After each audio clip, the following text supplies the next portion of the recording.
আছে, গাভীর মুখে দিলে ঘাস, দুধ পাবেন 12 মাস।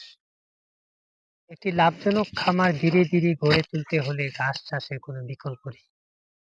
ঘাস চাষেই ফিরবে খামারি রাস্তা। লাভজনক খামার গড়ে তুলতে হলে ঘাস চাষ করতেই হবে।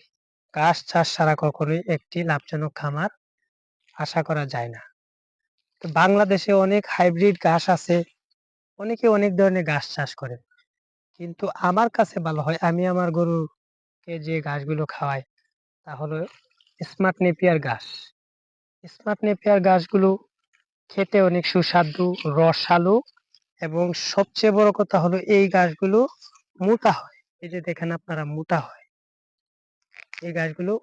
এই ঘাসগুলো অনেক মোটা হয় এবং এই ঘাসগুলো খেতে রসালো, খুবই সুস্বাদু।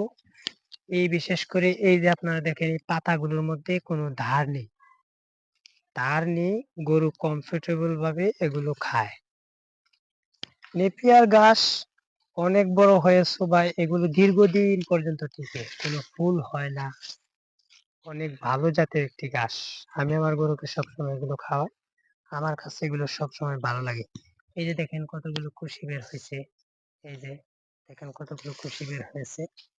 আমি যদি আপনাদের একটি গাছ ভেঙে দেখাই, এই যে দেখেন, এই যে একদম নরম, এই যে পাতাগুলো খুবই নরম, খেতে সুস্বাদু। এই যে পাতাগুলো খুবই নরম, একদম সুস্বাদু। গরু খুব আরামদায়ক ভাবে এগুলো খায়, খুব ভালো ধরনের।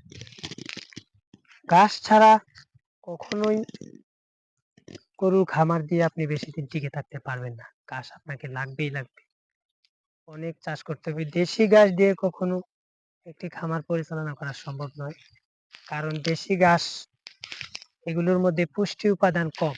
আর হাইব্রিড ঘাসগুলোর মধ্যে গরুর মোটা তাজাকরণ এবং দুধ উৎপাদনে গরুর শরীরে প্রয়োজনীয় সকল ধরনের পুষ্টি উপাদান এটার মধ্যে আছে। আল্লাহ তাআলা প্রকৃতির দান এটি দিয়েছেন। গরুকে সবসময় যদি আপনি 70% পর্যন্ত ঘাস খাওয়াতে পারেন, তাহলে গরু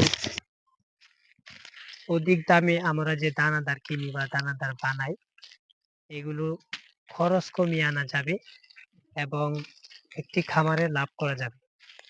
গরুর খামারে যদি আপনি খরচ কমিয়ে না আনতে পারেন, তাহলে কখনোই খামারে লাভ করা সম্ভব নয়। তাই সবসময় ঘাসের উপরে জোর দিতে হবে। ঘাসটাকেই প্রধান হিসাবে গরুর খাদ্য হিসেবে রাখতে হবে, তাহলেই একটি লাভজনক খামার গড়ে তোলা সম্ভব। তো আমার কাছে এই নেপিয়ার গাছগুলো ভালো লাগে। এই যে দেখেন, আমি নেপিয়ার গাছগুলো চাষ করেছি। এই যে এদিক দিয়ে আরো গাছগুলো এই যে হচ্ছে ধীরে ধীরে।